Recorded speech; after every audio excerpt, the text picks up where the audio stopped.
Sveiciens visiem! Šis ir aikšķogu krūms. Un domāju, uzfilmēšu video, kā viņus var pavairot. Ja, piemēram, tu sagribi vēl vienu aikšķogu krūmu citā vietā un vēlies vairāk aikšķogas, tu vari to izdarīt pats, tev nav obligāti jāpērk stādiņi. Ir vairāk veidi, kā to var izdarīt. Viens ir ar spraudeņiem. Tas ir, kad nogriež zariņu un iesprauž zemē. To parasti dara rudenī vai pavasarī. Bet, piemēram, tagad jau, kad ir vasara, tad mēs varam to izdarīt ar zaru noliekšanas metodi. Sevišķi, ja, piemēram, zari šādi jau ir atkarājušies un ir diezgan tuvu zemē, tad viņus var vienkārši ierakt zemē, uzlikt virsū šeit smagumu un pēc gada tajā vietā būs jauns krūmiņš.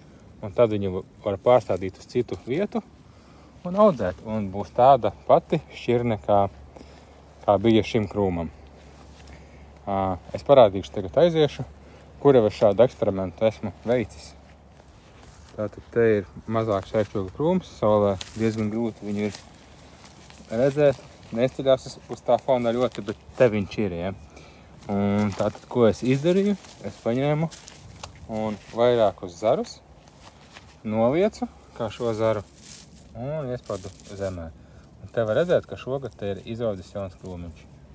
Šim zaram arī, kur viņš gan bija pats nokautis, jo kāds bija, laikam viņu nolauzis tajā te galā. Un te sāk jaukt augsts krūmiņš arī, jauns krūmiņš. Un šis izdevās vislabāk. Te jau tāds vairākiem dzinumiem krūmiņš. Un tā, kad jau krūmiņš paaudzies, tad var viņu nogriezt nost un var arī pārstādīt. Un tur tālāk reku vēl viens ir arī tādā pašā veidā ieaudzēts. Viņš jāgriež šeit nost un tad viņš rauk tālāk uz augšu. Nu, lūk, tātad no viena krūma es dabūju 1, 2, 3, 4 stādiņus vienā gadā. Plus 4 krūmi. Un es parādīšu, kā to izdarīt var ļoti vienkārši. Tātad rekur ir zars, izrokam mazu vedrīti, ieliekam zaru iekšā, un tagad viņš ir jāizber ciet ar zemi, es uz mirkli nopauzēšu video.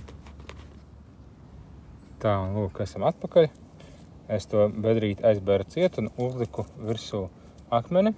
Kādu laiku viņam ir tā jāpastāv, jo tas zars grib liekties atpakaļ uz augšu. Un pēc tam jau viņi varēs noņemt nost vēlāk, pēc kaut kādu mēnešu vai variet noņemt nost viņu nākošajā pavasarī jau. Un tad jau viņam būs sakņu sistēma sākus veidoties, viņš jau būs ieķēries zemē, varēs droši noņemt nost. Ja uzreiz viņu noņem, viņš turās arī, bet ja uzlīs lietus, tad viņš var iznākt ārā atkal. Tā ka akmeni labāk ir uzlikt, un tas arī ir labi, jo tas palīdzēs, ja pļaus zāli apkārt, tad būs redzams, kur nevajag pļaut.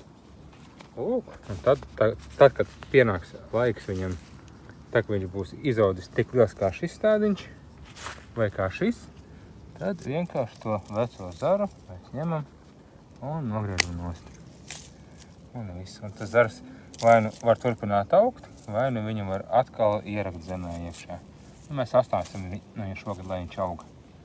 Un šo stādiņu mēs pēc tam pāraksim uz citu vietu. Nu, lūk, tas ir tieši tik vienkārši tikt pie saviem aikšķogu stādiem. Lai jums veicās!